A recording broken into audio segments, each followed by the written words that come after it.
Sander Venema is a highly experienced web developer and programmer for special clients such as WikiLeaks and Snowden. And he will talk to us about how he makes, how he finds his way in the dilemmas of security. Thanks very much for that introduction, Caroline. So today I'm going to talk a little bit about security dilemmas in publishing leaks and how to publish leaks securely and how to take care of certain things that are pertinent to websites. So, for instance, tracking and browser profiling, how to prevent that as much as possible. Can't I just, like that? Okay. Today I'm going to talk a little bit about the domain jurisdiction problems. Hang on, this is playing automatically. That shouldn't happen.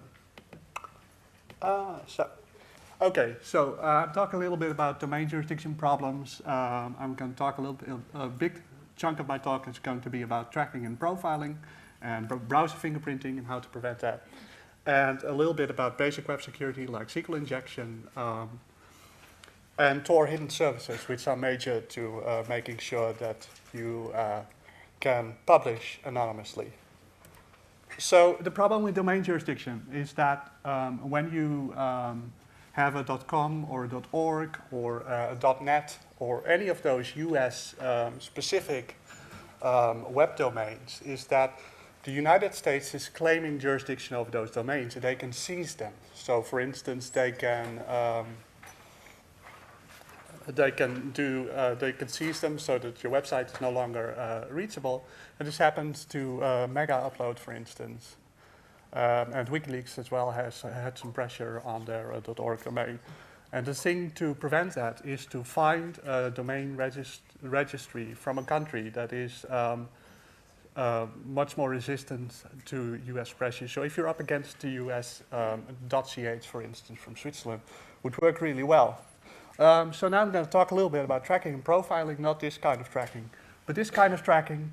Facebook, Google+, those companies are all out there making a business out of tracking and profiling users. Facebook is doing it via the like button, for instance. They're found everywhere on the web. And what it does is it loads code from Facebook, from your website, so Facebook knows which websites your visitors visit because it's so incredibly frequent.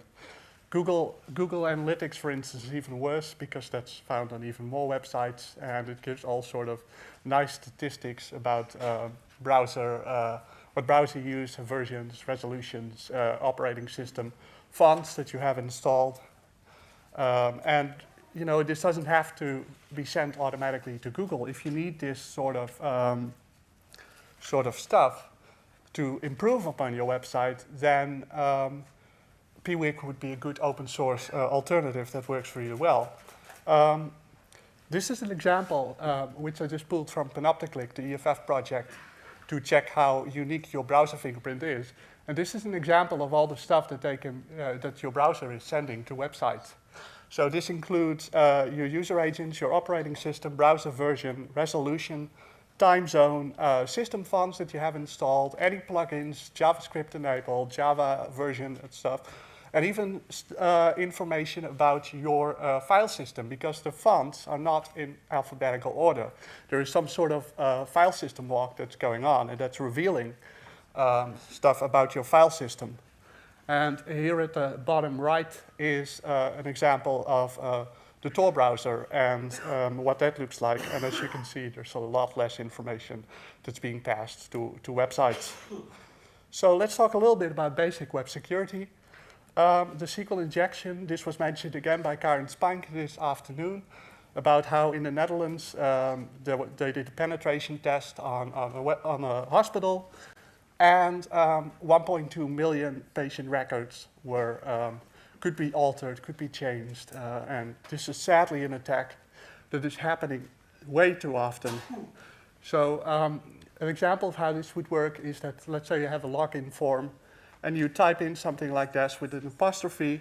If it gets sent directly to the database that's running behind your website, then an attacker is able to very easily modify whatever the database executes. So instead of checking for whether your username and password is valid, it can delete databases, it can add an extra administrative account and do all sorts of very nasty stuff. The cross-site scripting attack is a little bit like that, but it's an attack against the visitors. So you can inject code, JavaScript code, that is then presented to other users. So let's say that you have a comment form on your news site below an article. If it's not properly escaped, then an attacker would be able to insert JavaScript code onto that page, and every subsequent visitor that visits your page then executes, those browsers execute some extra code which may steal cookies, which may do all sorts of nefarious things on your visitors or web, do all sorts of nefarious things with your visitors' data. And again, they can access a lot via JavaScript. So the basic solution is extremely simple. And that is why it's so baffling that it's still so common. Don't trust user input. Escape everything. So if you want to check usernames and passwords, escape it and use parameterized queries so that the database is not able to fool the database into executing some extra query that is altering or selecting more data than you need. So let's talk a little bit about Tor and Tor hidden services more specifically. Yeah, okay, I'm almost done.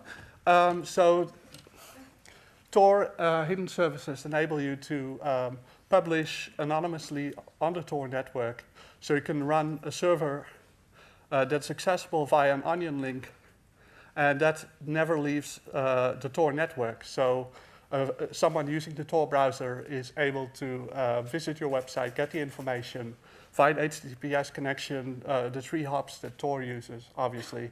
And it is very hard to find out the location of the server and stuff like that.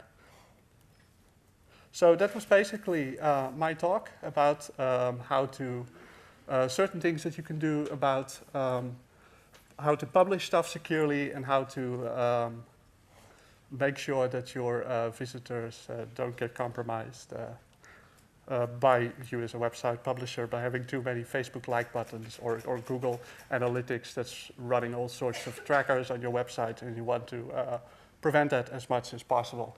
So that was my talk. Thank you very much.